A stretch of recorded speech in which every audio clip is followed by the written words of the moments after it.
இன்னுமே சீனியரு. இப்போ நான் வந்து ரொம்ப கொஞ்சம் முன்னாடி தான் ஆக்டிங்கிறதோ ஒரு கெரியரை ஆரம்பிச்சிருக்கேன். அப்போ ஃபர்ஸ்ட் ஆஃப் ஆல் என்னை பற்றின எந்த முன்னறிவிப்புமே என்னை பற்றி எதுவுமே தெரியாது ஆடியன்ஸ்க்கு. அவங்க வந்து இவனை வந்து எப்படி வந்து ஒரு ஆக்டராக ஏற்றுக்கிறதுன்றது வந்து ஜென்ரலாகவே சொல்கிறேன்.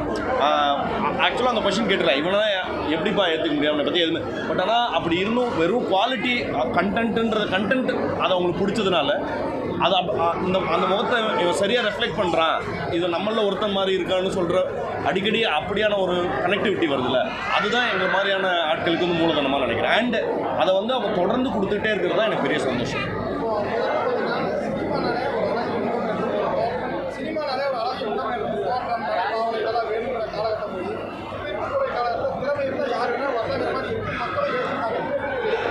ரொம்ப ரொம்ப ஆரோக்கியமான விஷயம் தானே, ரொம்ப சந்தோஷமான விஷயம்.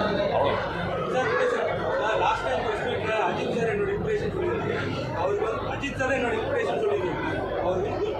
எனக்குன்னு இல்லை, எல்லாருக்குமே பெரிய பத்மபூஷன் கொடுத்துருக்காங்க.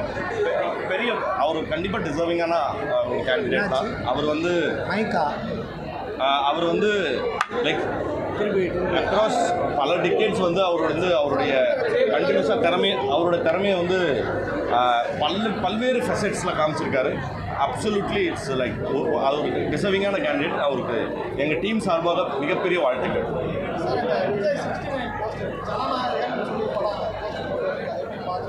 ரொம்ப நல்லா இருக்கும்.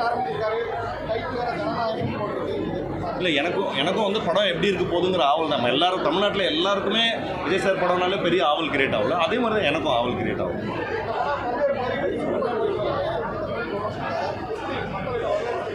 பயங்கர பெரிய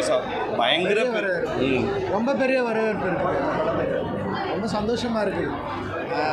ஏன்னா அதுவும் தியேட்டருக்குள்ளே வந்து பார்க்குறதுங்கிறது வந்து ரொம்ப ரொம்ப சந்தோஷமாக இருக்குது. மிகப்பெரிய வரவேற்பு. அண்டு நான் இந்த சமயத்தில் ஆடியன்ஸோட கிரேட்னஸாக நான் அதை தான் பார்க்குறேன். ஒரு பெரிய பொருட்செலவில் பல 100 கோடி ரூபா அப்படியான ஒரு பெரிய ஸ்டார்ஸோட ஃபிலிமுக்கும் அந்த டிக்கெட் செலவு தான் இருக்குது. இந்த மாதிரி சின்ன பட் ஆனால் அவங்க அந்த படத்தில் அவ்வளோ காமிக்கிறாங்க, அதுக்கே அப்படி தான் நான் உன்னையாண்டா வந்து பார்க்கணும் அப்படி சொல்லி கேட்கல. அது அதில் என்ன எக்ஸ்பெக்டேஷன் இருக்கோ அது இதில் வைக்கல. இன்னளவுக்கு என்ன பண்ண முடியும் அப்படிங்கிறது இருக்குல்ல, நீ அதை சொல்லு, நான் அது வந்து எனக்கு போதும், அதை வந்து நான் என்ஜாய் பண்ணிக்கிறேன்னு சொல்கிறது இருக்குல்ல, அந்த கிரேட்னஸ் தான் எனக்கு உண்மையாலுமே அதுதான் ஆடியன்ஸோட மிகப்பெரிய கிரேட்னஸாக நான் பண்ணுறேன். நான் இது மட்டும் சொல்லிக்கிறேன், முக்கியத்துவம் வாய்ந்தவர்கள்னா இந்த படத்தில் ஒரு டைலாக் இருக்கவங்களோ இல்லை டைலாகே இல்லாத நடிகர்களோ